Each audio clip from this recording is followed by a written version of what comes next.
Chapter 8. The Moon Landing Hoax. Did we actually go? The race to the moon, a Cold War battleground. In the throes of the Cold War, the United States and the Soviet Union were locked in a struggle for technological and ideological supremacy. By the late 1950s and early 1960s, this rivalry had shifted its focus from Earth to space. The Soviets drew first blood with a successful launch of Sputnik in 1957, followed by Yuri Gagarin's historic journey as the first man in space in 1961.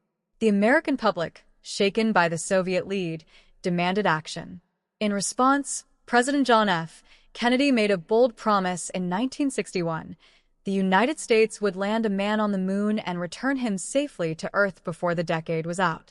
Thus began Project Apollo, one of the most ambitious undertakings in human history.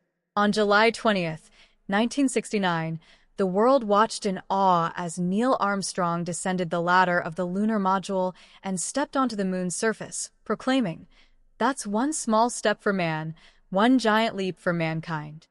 The United States had seemingly achieved the impossible. Seeds of doubt, the rise of the moon landing hoax theory. Despite the global celebration, it didn't take long for skepticism to creep in.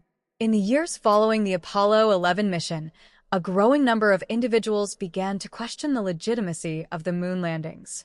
By the mid-1970s, conspiracy theories had started to circulate, driven by mistrust in government following events like Watergate and the Vietnam War.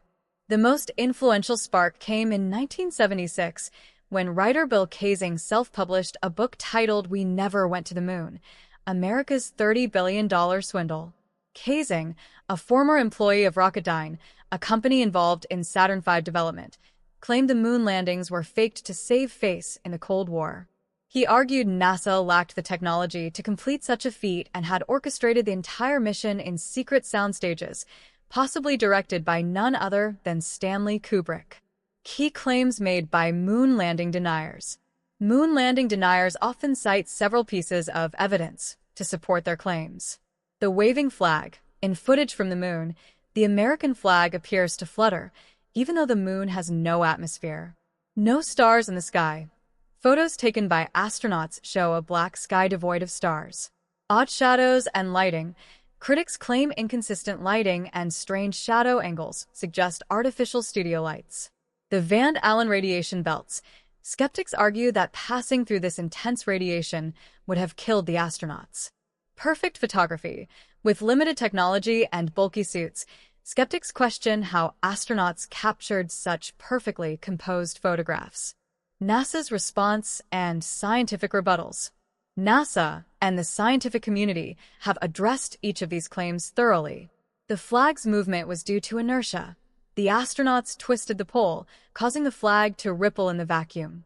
The absence of stars is a result of camera exposure settings. The bright lunar surface washed out faint starlight. Shadows appear inconsistent due to the moon's uneven terrain and lack of atmospheric diffusion. The Van Allen belts were traversed quickly. The astronauts received only a minimal, survivable dose of radiation. As for photography, astronauts were trained extensively, and the Hasselblad cameras they used were optimized for conditions on the moon.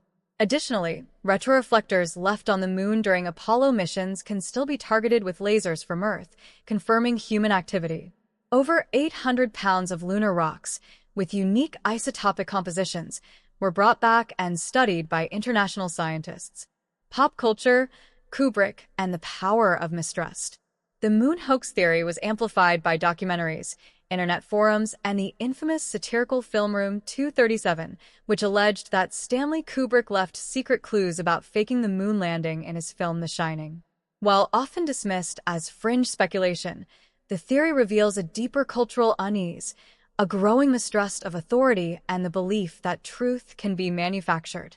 The moon hoax narrative gained renewed attention during times of institutional failure or public deception, suggesting that conspiracy beliefs often reflect sociopolitical anxieties rather than factual inconsistencies.